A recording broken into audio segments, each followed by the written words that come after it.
Good afternoon, everybody. I hope you all are having a great day. Thank you for spending this hot Wednesday lunch hour with me. Today, we're going to be talking about the first steps in starting your small business. As a reminder, we are recording this webinar.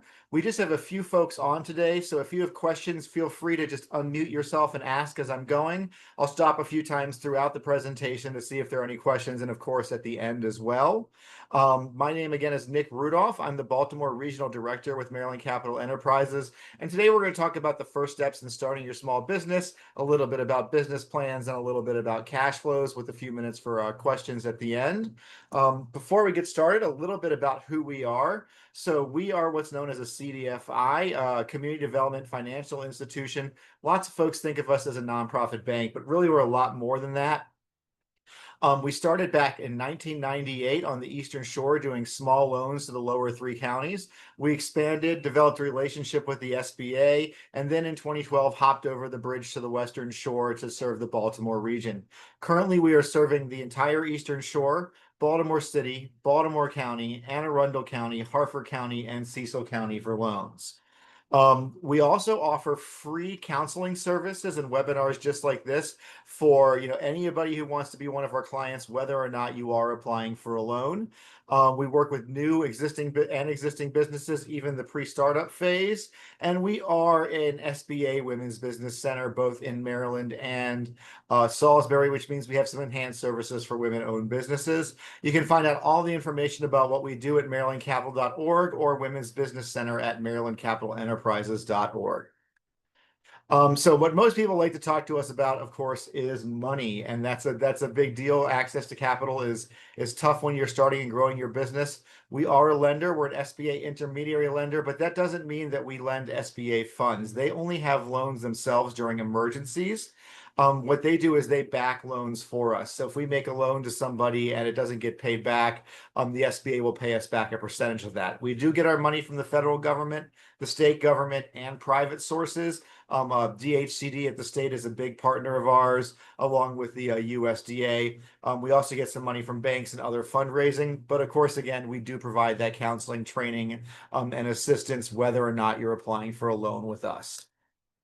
So now we're going to get into what the first steps for starting your small business is. Again, as I said, any questions, just feel free to pop right on in.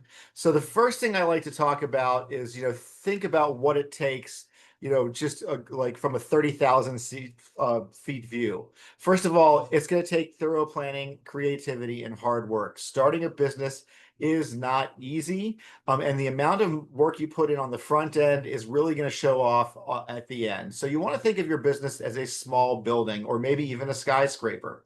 When you go in downtown Baltimore, you might see a vacant lot with a fence around it and a picture of a beautiful skyscraper that's going to be built there eventually. And then for 12, 18 months, it looks like nothing is going on. But really what they're doing is they're doing all the studies, they're doing all the research, they're getting the ground ready, they're building the foundation for that building. You want to be doing the same thing to build the foundation for your small business. And then you notice that once that's there, the building will go pop up pretty quickly and be hustling and bustling in just a few months. Same thing with your small business. The more you work at the beginning before you open, the easier it's going to be after you open. There are a lot of reasons why folks want to start small businesses. Of course, it's to make money.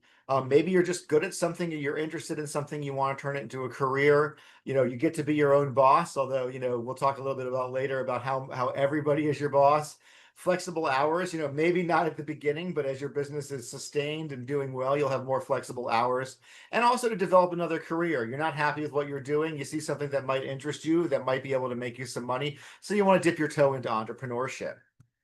But this is what I call the scary slide. There is risk involved. And no matter what, when you're starting a small business, there is going to be some financial risk to you as the business owner. Now, these numbers about 30% closing within 2 years and 80 within 10 years are true, but they're also a little misleading.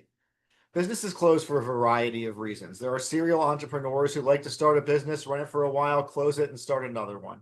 There are successful restaurant owners who have a concept, let's say that it's sushi, it's doing really well, but the chef is bored and they switch to, something like Korean food. So that the Japanese business closes, the Korean restaurant opens. So there are a lot of different reasons why businesses close. They're not all negative, but it is risky, it is tough. But when you do all the work, it's totally worth it. So these are the 20 questions that I like to start with before you're starting a small business. And I won't read them all off to you, but just sort of a summary. You really want to think about, why and what you want to do. So why are you starting a small business? If it's because you think it's going to be less work than your current job, you're probably wrong. If it's because you see a need in the community, a problem that needs an answer, and you feel like you're the best to do it, then that's a good reason. So you want to think about the type of business you want. Do you want a storefront? Do you want something that's home-based? Are you selling things online? Are you a service? Who is your ideal customer? That doesn't mean that you can't serve everybody, but you want to drill down and figure out who's going to be that customer that's going to be there for you the most, right? So if you're opening up a salon in Baltimore City, you might want to focus on, maybe African American women between 25 and 45 who make between 75 and $150,000 a year. That's a demographic that is going to have enough money to take care of your services, and that you can tailor your offerings to that demographic while being able to cut everybody's hair. So you really want to drill down and see who that number one customer is, and do all you can to attract those folks. You want to make sure you've got enough time and enough money to get started. You want to, think about what differentiates you from somebody else, right? If you're opening a landscaping company, why are people going to hire you as opposed to somebody else? What is your special sauce? Like I said, how will it be located? Will you need employees? If you're buying stuff wholesale or you're a service industry, how are you going to get supplies? How much capital do you need to get started? Are you going to get a loan if you need to do that? You want to think about that lag between when you start your business and you can start making money. Think about who your competition is. You want to think about, where your price point is. Are you going to be, high end, a value proposition, or right in the middle? You want to make sure you've got your legal structure set up. And each business that's going to be different. An LLC might have less liability to you as a business owner, but an S corp might suit your needs. So you really want to look at what your business does. Your business is going to need insurance no matter what, but you really want to talk to insurance agents and see what you need. If you're working with kids, food, driving, things like that, your insurance is going to be more than if you're not. And then you want to think about, how are you going to manage your business? Are you the one putting forward the money and paying other people to do it, or are you the hands-on person? And then how are you going to get the word out about your small business? Before we go into the exact 10 steps, are there any questions?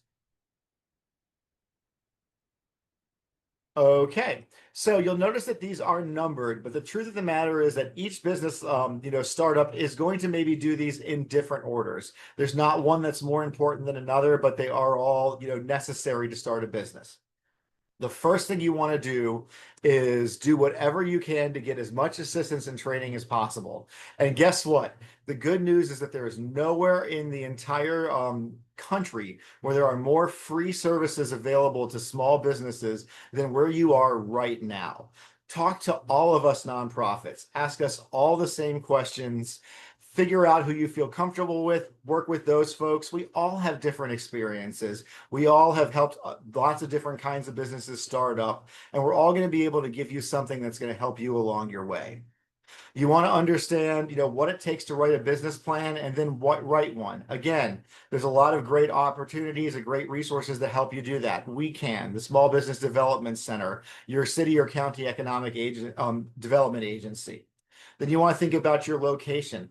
Where you are located can matter as far as what incentives you have. There are tax breaks in certain areas. You can get facade improvement grants in certain areas. You also just want to think again, as I said, are you going to be an internet business that's home-based, or do you need to have a brick and mortar? Again, like we said before, figure out the legal structure of your business. Are you going to be an LLC, a corporation? How are you going to do it? And then when we say register a business name, you do want to put a little bit of thought into that. And what you really want to think about is, are you going to be somebody who is going to be opening up a number of businesses? If you start your LLC, if I start off as, Nick Corp, as my LLC, and then I'm opening up my dill pickle canning factory as Nick's Dill Pickles, that can be the doing business as under Nick Corp, so that when I expand to start making ketchups and mustards, I can make Nick's ketchups and mustards a separate brand name, but still under the same umbrella. You want to understand your state and local taxes. There are going to be fees and things that you might not know about, so make sure you ask before you get started. Not paying for those things is going to keep you out of good standing and not allow you to take advantages of services like our own. Each city and county are going to have different licenses and permits, things like the fire inspector, health inspector, all kinds of things. So figure out what you need for where you are, get those licenses, get those permits. You want to think about how you're going to be financing this business. That's a big thing about what we do. Are you going to get a loan? Do you have family members who are going to help you out? Are there investors? Did you hit a scratch off and you've got enough money to start your business? How are you going to finance your business? And it's not just financing your business, it's financing yourself as you're starting your business. So when you're not making income, how are you going to pay your rent or mortgage, your food bill, your electricity, keep you clothed, have a little bit of fun as well? So you really want to think about not just your business finances, but your personal finances. And then you want to develop a marketing plan. And in a little bit, we're going to go into some detail what's in a marketing plan, but I will tell you right now, it is not just how you're going to advertise your small business. So part of understanding the marketing plan is understanding your market and where you fit in the market. So you want to make sure that there is room for you where you are, that there's enough of a need, that there's customers to take advantage of your services. And what that's going to do is it's going to reduce your risks because you've got a customer base. It's going to make sure you've got room in your marketplace. It's also going to allow you, as you're doing that research, to spot any current or upcoming problems or opportunities in your industry.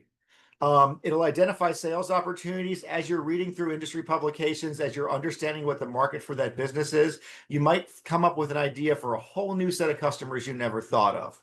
And then you want to make sure that in your business plan, you are citing data that shows that there's room for your business in the market. And the way that you do that is just using your good old internet search, right? There are lots of magazines and publications that are going to let you know, if there's room in the industry, how much that industry is growing. There's also government websites like the Census Bureau and the state departments of commerce. There are local chamber of commerce, nonprofit organizations for small businesses. I think most counties in Maryland have them. They're going to be able to help you on a more localized level. Your trade organizations, if you are in something where there's a union involved or something like that, talk to them. You also want to think about the market locally, regionally, and nationally. Are you going to be able to compete on a national or international level, or are you just really getting the money from folks in your community? So before we go into the advantages and disadvantages of small business, are there any questions? Nope. Okay. So let's take a look at what some of those are. So these are pros and cons. Of course, there are more of these than are listed, but they're just to start to get you thinking. So a pro, number one, you can be your own boss. A con, the truth of the matter is that all of your customers and even your employees are your bosses. You can't be fired, but your business might not be successful. Your income can be determined by your own efforts. The more you work, the smarter you work, the more money you can make. You're doing something that you're passionate about. So you want to make sure that if you're starting your business, it's something that you care enough about that you're going to be willing to put in all that hard work. You're also going to be helping build your local economy, right? So you're going to make your neighborhood or your city a better destination for tourists to come to. You're going to create jobs for families in your neighborhood. You're going to be an amenity that might not exist in your current environment. The cons, you're going to be doing a lot of work. You are taking financial risk. You might not be making money at the start, so you want to make sure you've got some saved up. You might need additional training, education, or even certifications to legally operate your business. You're not going to have a lot of time for vacations or yourself in the first few years because you're going to be focused almost solely on that small business. Now, People often ask me, what kind of grants are available to my small business? And the truth of the matter is that, in a post-COVID world, there are not a lot of grants available for-profit small businesses. There are some industries and some situations where there are grants available. So you got your green businesses, um, businesses owned by certain demographics, veterans, women, minorities, people with disabilities, and then ones that are providing a needed service in the community like childcare, sometimes assisted living or other medical things. And as I said before, there is one type of grant that most businesses are eligible if they are opening up a storefront in a commercial district. That's a facade improvement grant. Those are usually run by your city or your county. So now we're going to talk about the keys to success and what it takes to start a small business. So you first want to make sure that you've got the necessary skills or you can get the necessary skills. So what is your experience in this industry? And then if you don't have any experience, how are you going to get those skills? Are you going to train? Are you going to find a mentor? Are you going to stage it somewhere else and work with them for a bit to figure it out? Then you want to think about your business management experience. And that doesn't necessarily need to be in your industry. If you were a shift leader at Taco Bell in your high school or your college, that is management. So you really want to think about how you have been, any experience you have with management, and how you can build on that experience. And then you really want to think about, you really got to get into finding problems, improvising and solving those problems. There are so many small business owners that are starting to take, comedy improv classes to work that muscle so that they can be more flexible and more creative as they're starting and growing their small businesses. As I said before, how are you going to get those skills if you don't have them? So there are a checklist that you should really be thinking about when you are starting your small business. Number one, check your county and local and state zoning and licensing requirements. Make sure that you're doing everything you need to get started. I watch a lot of these city departments, websites, and social medias, and every day businesses are being closed down just because they didn't get a license that they needed, something that would have taken them 5 minutes to do, but now it's going to take them a couple of days to fix everything. And then you want to think about your everything else is sort of in your bail team. And what that means is you want to have a group of folks that you have on hand that are going to help you through all of these things that you need to start a small business. So a banker. Develop your relationship with a banker as early as possible, even before you need any money, or even as you're just thinking about the business that you want to start. Go into your local branch, ask to speak to the business banker. Tell them what you want to do. Tell them your story. Be honest, upfront, and transparent. The last thing that we like is surprises. If you tell us you have great credit and we pull it and it's in just recently had a bankruptcy, that is going to say something about your character because it's going to feel like a lie to us. So you want to be honest and transparent because things that you think might be really bad for you getting a loan might be something that a bank or a CDFI such as ourselves can easily mitigate and take care of. And then also a lot of the larger banks offer small business education, accelerator programs, some of the online courses. They can get you in touch with a mentor from the bank. So you really don't think of them just as a money transaction. Think of them as a technical assistance resource as well. An accountant.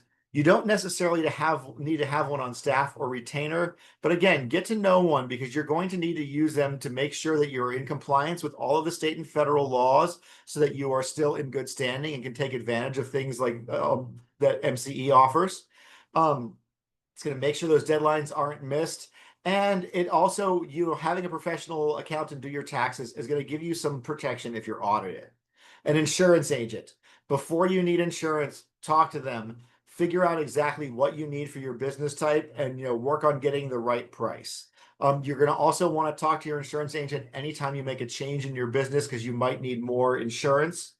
A lawyer, again, no need for a retainer, but find a law firm, get to know them, let them know who you are so that in case you need them, you will be able to talk to folks who already know who you are.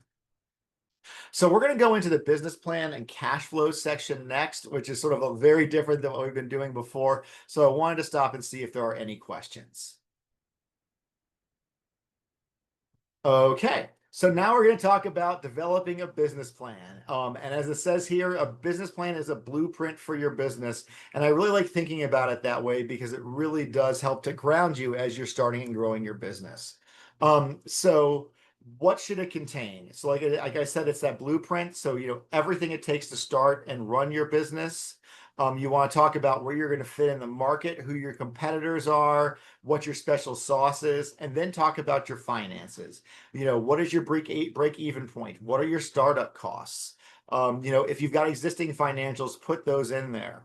And if you're going for a loan and you have some credit issues, discuss that there as well. You also want to think of a business plan as a resume, and you want to consider your audience, right? So you've got a lot of experience in your business plan, but depending on your audience, might want to move things up or down. And you think about it the same way that you might think about a job resume. If you're applying for a job in one field, you might want to highlight something that you might not want to highlight if you are applying for a job for another. So you move something to the top, move something to the bottom. That's what you want to think about. You also want to make it maybe even longer than you would ever need so that you have stuff there that you can pull in, pull out to tailor it to who is going to be reading it. You also want to make sure that your plan is realistic. We're going to talk about the realistic finances in the cash flow section. So we're going to go through the 4 parts of a business plan. Now, this is the way that we do it, but the truth of the matter is that you all understand your businesses better than we do. You can tell your stories better than we can. So as long as you've got all of this information in it, the format doesn't really matter. With that, I will also say, especially for us CDFIs, when we're looking at business plans, we're looking for the content and we're looking to make sure that the business owner wrote the plan. So, using AI for some help is okay. Having AI write your plan, we're going to be able to see that, and that's not going to make it for a very strong application. We don't care about, missing font, it's changed fonts, font sizes, your outlines going from dots to Roman numerals. As long as that information is in there, that's what we're really looking for. But going through what our system is, and we do have a template that's got a bunch of questions under each of these that I'm happy to email anybody who emails me. I will make sure to put my email address in the chat. But the first part is your executive summary. So you want to think about this as your opening, your elevator speech. What you want to do is briefly describe your business, talk about what got you there, why you wanted to do it, and talk about what you need. I always recommend starting off your business plan with a sentence like, again, I'll just use my fake business. Nick's Dill Pickles LLC out of Baltimore, Maryland is run by Nick Rudolph. We make wholesale dill pickles for restaurants and are seeking a loan of $15,000 to purchase new pickling equipment and to do an advertising campaign. If that's your first few sentences, the reader is going to know who you are, what you do, and what you're looking for. So they'll be asking themselves as they're reading it, is this somebody I want to invest this much money in? Making that easier for the reader is going to give you a better chance of a yes. It's going to make your plan more coherent. It is often easier to write this last because you'll be pulling from other sections, but some folks find it easier to write it first, whatever works best for you. Now, this marketing plan that we spoke about before, this is going to be the longest part of your business plan, and there's going to be a whole lot in it. So number one, you're going to describe your industry, and you're going to show that data that shows that there's room for you in the industry. You're going to describe that target customer like we talked about a little bit earlier, talk about how you're going to try to get them in the door. You can also mention that you can serve other types, and then your competition. Find 3 competitors, and no matter who you are, you've got competitors. List 3 of them, talk about what they do well, and then talk about how you're going to compete in the market with them. And you really want to think about them, almost globally. We had somebody who opened up a comic book store. They had 2 local comic book stores as competitors and then Amazon because they knew that everything they sold could be bought on Amazon. So it showed the reader that they understood that the market was, not just comic book stores. Talk about your pricing policy.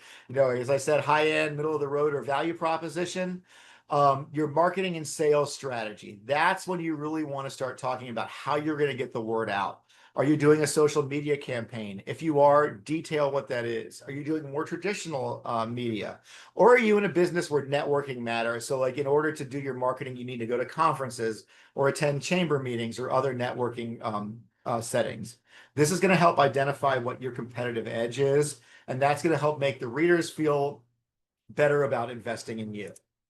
The next part is going to be the organization and operations or operations plan. So this is how your business is going to operate. So this is where you really want to talk about if you're home-based, online, or retail. You want to talk about what your legal entity is and why you chose that. Your management structure, are you running the show or do you have other folks doing it? Who your key employees are, if you're even getting employees. Talk about who they are and how you're going to get them on. If you've got people on board already, let us know who they are. You want to explain your business's operations and list any required trading licenses or insurance. That's very important. If you're hiring folks who need to get licenses, talk about how you're going to do that. Are they paying for it? Are you paying for it? How is that going to work? You want to describe your quality control and a contingency plan. What happens if you're unable to work for 3 weeks to 3 months? How is your business going to survive? And we're getting out of the COVID times, but still, it doesn't hurt to put something in about what you would do if a client or an employee who deals with other people face to face, tested positive. Next is your financial plan. We talked about that a little bit, but this is where you're going to talk about your startup costs, your break-even points, how much you're going to need to borrow, what equipment you're going to buy, exactly what that's going to look like, what it's going to cost. Invoices are our friends here too, quotes, things like that. And then you want to talk about your estimated income and your cash flow projections. Now, this can be part of your business plan or a separate document, and that's going to be the next thing that we're talking about. But before we go into the cash flows, are there any questions about the business plan? All No, righty. Oh, sorry, Nick. I was going to say no questions, but I just wanted to let you know that I am listening for one very intently, and this is really helpful. So thank you. awesome. Well, thank you. Awesome. Oh, all righty. So let's go into the cash flows. What are cash flows and why do we need them? Because they're a lot of work. So this is going to show you the expected amount of money that's going to go in to the business and what's going to come out. It is going to help you determine if you're making a profit. They are required for most loans. They're a great planning tool for your business as you start and as you grow. It's going to show you the difference between profit and cash flow. If your business is pulling in $10 million a week, but it costs you $11 million a week to do the work, you're not doing so well and your business is not going to be super successful. So, you really want to make sure that the money coming in and the money going out makes sense. It's just good governance. Successful business owners are constantly looking at all of their documents to make sure that they're where they thought they were going to be. And it's going to show you when you can pay yourself, which is huge. Let's see, did I skip one? No, I didn't. All right, so you're going to see this document on the right side of the page. That is our cash flow projection template. First, it's good to know that we do not require that you use this template, but we will happily work with you to fill one of these out for your business. Also, there will be available via email this template with all of the formulas and everything in it, so you just have to type in numbers. It's good to know that this is a living document. It's going to change throughout the life of your business. It is not going to be 100% accurate. It's probably not going to be 50% accurate. These numbers are going to change. What we're looking for is an idea that where your business is going to be going. You want to be realistic. I talked about that briefly earlier. You're going to make $2 billion in the first year, but if you give that to a lender and you're a small business looking for $35,000, that's going to set off alarm bells because they're going to say, how are they going to turn this little thing into all that money so quickly? So what you really want to do is show in a worst case scenario that you're going to be able to make your money, pay your employees, pay yourself, pay your bills. We had a person who had a $1,000 per wedding, handmade wedding invitation business, one person shop. They said, well, there's 10,000 weddings a year in Maryland. I'm going to make $10 million a year. Well, of course, we know that's not going to happen. Not everybody uses invitations. People elope. Not everybody's got $1,000 to spend on invitations. People make their own. So we said, show us that you can do it with 5 or 10 a month. And then, if you do better, that's just gravy. You want to make sure that you break down your income streams and your expenses as much as possible. The more detail you put in here, the more flexible your document is going to be, and the more helpful it's going to be to you. So when you're thinking about your income streams, let's say you have a restaurant. Depending how you run it, you might want to break it up between dine-in, carry-out, and catering. Or let's say you've got a bar restaurant. You might say, hey, look, I think we're going to do 60% food and 40% liquor. And then, a little bit of merch. And then after 3 months, you're looking at your numbers and you're like, oh, I'm doing 50-50. So my food isn't doing as well as I thought it would, but my liquor is doing better. Do I want to try to improve the food to get that number up, or is the liquor doing so well that I want to invest in that and make that stronger? The more detail you have, the more educated decision you're going to be able to make on making calls like that. So again, this isn't just a before you start document. This is something that you're going to want to look at as you're going through. You want to think about your sales. Do they change month to month? So, if you're landscaping, your April is probably going to be busier than your December. If you're retail, your November and December are going to be your busiest months. Your January and February are going to be your weakest months. So you want to make sure that that's showing in your cash flows. One thing almost everybody forgets to do is put a loan in as income and the loan payments as expenses. We want to see that, not just our loans. If you've got loans anywhere else, we're going to want to see those in there as well. And then we want to make sure you're paying yourself. We're a nonprofit. We're here to help build communities. And the way that you build communities is to build, strong financial families. And so we want to make sure that you are able to pay for your house, pay for your utilities, feed yourself, clothe yourself, and have a nice little quality of life. We got something in the chat here. Yes, we will. You will be able to receive a copy of the slideshow. You can email me, and this will be up on YouTube as well. All right. So now that we've talked about cash flows, we are going to go into exactly what our loans are. Ours are pretty simple to most CDFIs. Similar to most CDFIs, but each one is going to be different. So you want to talk to folks individually to see what their experiences are. So for us, for startups, which we consider anything that has not been around for 2 full tax years, you can apply for $5,000 up to $35,000.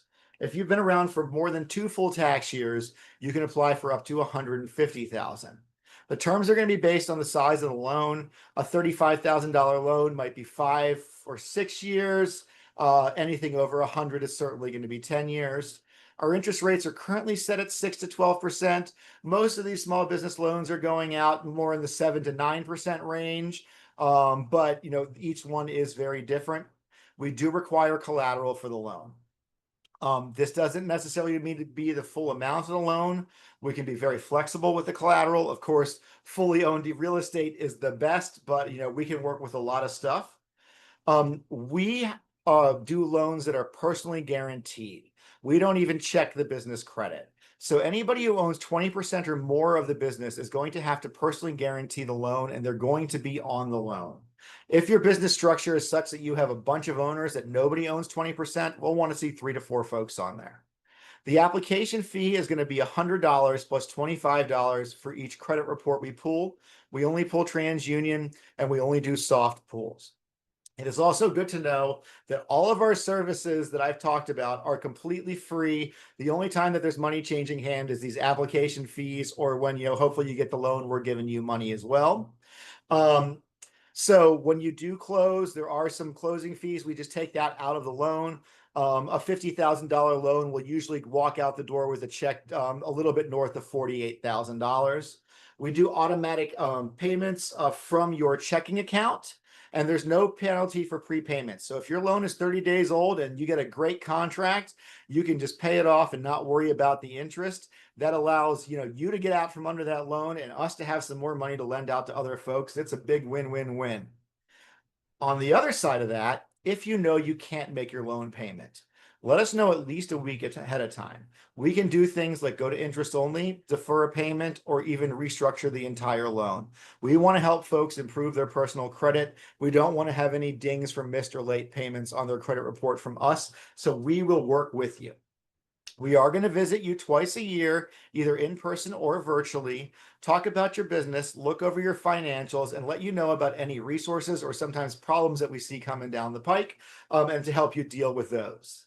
Now for the big question. Is my business eligible and what can I spend this money on?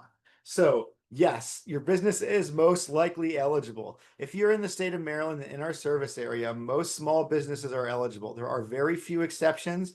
Things like what used to be called the sin industry, adult bookstores, 100% alcohol, 100% tobacco, things like that. The other thing is that if you're into real estate investment and you are just purchasing properties as real estate investment properties, unless you're occupying 51% of that property, we can't pay for the acquisition or the rehab costs. We can do things like build out your own office, buy you a truck, buy you big reusable equipment. So you want to think of it sort of like a jackhammer, yes, a little handsaw or some drywall, probably not. Now, as far as uses, really anything that you're going to be using your business, so you can do build out of lease space, build out of own space, furniture, equipment, salaries, marketing, business supplies, hiring your own consultants, all kinds of things like that are absolutely okay. One thing that I did forget to say is that, we are now available to work with folks who are in the cannabis industry, both medical and recreational. So we also have one other loan product. This is our credit builder loan. This is a much smaller loan. It goes from 500 to 5,000. It's usually a 2-year term and has a set interest rate at 9%. We don't require collateral. So what this loan is for folks who are in a couple of different situations. Number one, you have poor credit or you just don't have any credit at all and you're thinking about getting into entrepreneurship. This is a small loan with a small monthly payment that can help you get started while it helps you build your personal credit. It's also for folks who are just thinking about dipping your toes into entrepreneurship.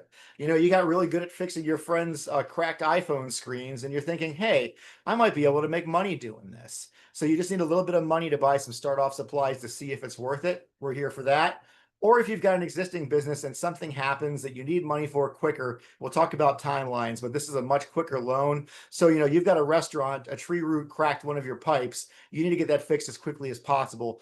That's somewhere we might be able to help out. Other than that, it's basically the same as our other loans, except for greatly reduced fees. And of course, we'll want you to, of course, take advantage of as much technical assistance as you can while you've got that loan. And that's gonna help you be eligible for a larger loan in the future. So what are we looking for? So what we do is we collect all the information and we give it to an all volunteer loan committee. It's made up of current and retired bankers, people who are in partner nonprofits, people who are in industries and educational institutions in the area. Those are the folks who make the decision. We do have separate loan committees in Salisbury and in Baltimore. What they're looking for is a clearly established business idea. And the way that they're going to see you do that is through a thorough business plan. They're going to want to see your experience or how you're going to get the experience, the strength and relative realness of the cash flow. They're going to look at your collateral. The big question, what is our minimum credit score? We don't have one. What we're looking for basically is what you've been doing in the last 12 to 18 months. We're looking for things like past due amounts, missed payments on things like credit cards, houses and cars, and just patterns, things like that. There are 2 disqualifiers, however. If you have had a bankruptcy discharged in the last 24 months, or if you have a tax debt without a payment plan, you cannot get one of our loans. If you're working on getting that payment plan with the IRS or with the state, then you can apply for a loan for us, and we just couldn't close it until that payment plan was, was in place and you were making payments on it. We're looking at the general economic conditions for the venture. What that means is there room in the market for you? So that could be something about the global economy, the national economy, or are you opening up a pizza shop on the same block with 7 other pizza shops? How are you going to compete? Convince us that you're going to be able to make it in that type of competitive environment. And then your ability to repay the loan. If the business is not successful, can you hop back into the workforce and make enough money to pay off the loan? These are the documents that we're looking for. So the first three are unique to us. We have an intake form that's online. If you go to our website, marylandcapital.org, and look at the top right hand, there's a button that says get started here. Just click that, and then when you fill that out, somebody from our staff will be in touch with you within 3 business days. Then we have our loan application also online. All of these documents that we're listing that we'll talk about below are attached to that application. And then there's the personal information supplement. This is a simplified personal financial statement. Anybody who owns 20% or more of the business is going to need to fill this out. So we're going to need to see the business plan, and we're going to need to see 24 months of cash flow projections. Again, we can help you with both of those. We're going to want to know how this loan is going to help you, and if needed, an explanation of any credit issues you may have. This is for businesses that are currently open. We're going to want to see your last 2 years of profit and loss statements, unless, of course, you haven't been around for 2 full years. Then we'll just need whatever you have. Your most recent quarterly balance sheet, your business tax returns for the last 2 years, and 3 months of corporate bank statements. For everybody, we're going to want to see 2 years of personal bank statements. That's for anybody who owns 20% or more of the business, and 3 months of personal, the taxes and the bank statements. I'm sorry. We're going to want proof that your loan was turned down by another lender. What does that mean? It doesn't mean you have to have gone through the whole process. If you're meeting with your business banker and they say, look, we just don't do loans for startups, that's enough. We just want you to have gone to a bank first, because if you can get a bank loan, then we can get a loan to some folks who might not be able to get one. Everything else we're going to talk about is optional. Reference letters, those are always great. So those can be from bosses, from mentors, from educators, from clergy. They could also be from current clients. Let's say that you're renting a chair at somebody else's salon. You're ready to open up your own, and you come to your loan committee with 50 letters from people who say, I got my haircut in her chair at this place. When she opens up, I'm going to be moving over there with her. Things like that can be very, very helpful.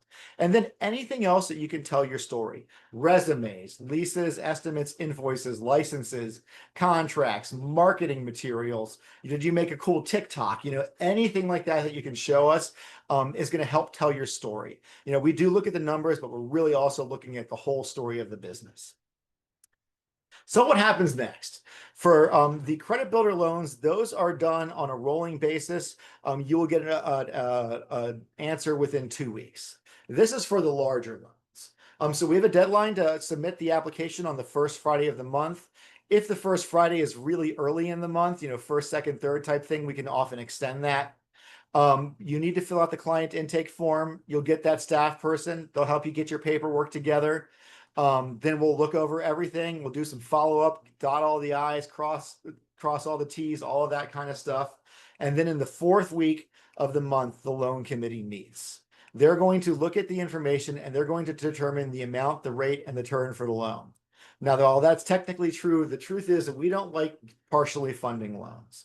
And the reason why is that if you tell us that you need $50,000 and we give you 25, it seems like we're setting you up to fail with $25,000 in debt. So I know that people have been told in the past, like, if you need 100,000, ask for 2, and like they might feel comfortable giving you 50% of what you asked for. That is not the way that we and most CDFIs work. If it's a yes, you're going to get a commitment letter. And usually closing happens 3 to 4 weeks after approval. If you are using real estate as collateral, we will need an appraisal that is a year old or younger, but don't go and get that until you're approved, and then we can help you through that process.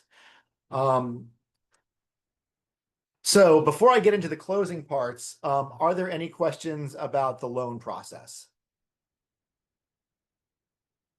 Nope. Okay. So this is going to reiterate something that I said before. There is nowhere in the country where there are more great resources for small businesses that are free than this Maryland, DC, Baltimore area. Take advantage of all of us. Most libraries have a business center. There's local economic development associations everywhere. There's chambers. There's a Department of Commerce. If anybody's going to know about grants, it's going to be them. There's your SBDCs run by the SBA, the Small Business Development Centers. Most counties have them. They're a partnership with the University of Maryland and some other universities in the state. They are great free resources for you. The SBA in general, their website is great. They have trainings, they have webinars. SCORE, that's a senior corps of retired executives. The SBA can sometimes get you in touch with somebody who is a retired person in your field that can be a mentor for you. Just talk to your local universities. We have great partnerships with Salisbury and Morgan State and a whole bunch of other ones. A lot of them have small business help for people who aren't even students or alumni. There's a lot of classes that are looking to be interns to help people out with marketing and all kinds of other things. Get in touch with your universities. Let them help do some of the work for you. Then your local businesses and organizations, right? So local business organizations, join your downtown partnership. If you're in Main Street, be active in that. You want to make sure that you are part of that community. And the reason why is, and this is the 5 things I like to end most of my presentations for, is these are things you want to think about when you're applying for capital. Number 1, like I said, you want to keep your day job. It's going to take you a while to keep making money from this venture. So having a paycheck is going to make your life easier. It's also going to make it easier for you to be approved for a loan. You need an accountant. Honestly, even if you are an accountant, you're going to get in the weeds. You're going to miss deadlines. You're going to not be in good standing, and that can be dangerous for your business. Like I said in that last slide, ask for help. There's nowhere better in the country for free help. Talk to all of us. Keep your money in the bank. What that means is if you're applying for a business loan, don't start, buying a house, opening up credit cards, buying a car, things like that. We're going to see that, and that can make it more difficult to get a loan. And then, as I said before, no business is an island. People go to small businesses because they're part of the community. So become part of your community. Support the local softball team. Give the local charities. Join your chamber, your Rotary, all kinds of things that you can do. Now, with charities, we're living in a pretty tough political time, so you want to make sure that your charities are not political at all. Kids, animals, veterans, food banks, things like that are always the safe way to go. If you think about it, whenever you walk into a bar or a restaurant, there are always sports on. And the reason why it's not news is because if it was Fox or MSNBC on, you'd be turning off half of the people who walk in the door. And the truth of the matter is that everybody's money, spends the same. So unless your business is innately political, your customers probably shouldn't know how you're voting. We have so many webinars coming up that it's filling up this page. But we at least once a week are having webinars on all kinds of stuff. I'm doing how to do a business plan and cash flow projections on July 23rd and a basic funding class on August 4th. We've got the SBA programs and services, sam.gov. If you're going to be working with the government, you're going to want to be taking that. And if you go to marylandcapital.org under education, you'll see a lot more. All of these are free. I encourage you to take advantage of all of them.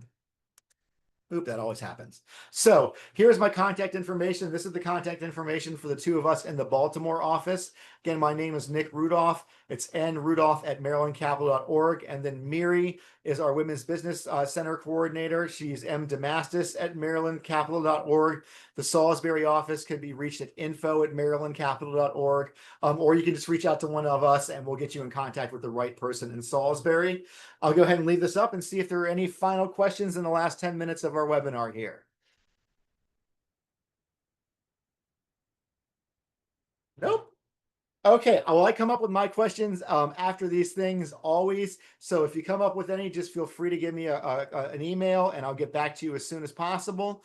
And we'll give you 11 minutes back on your lunch break.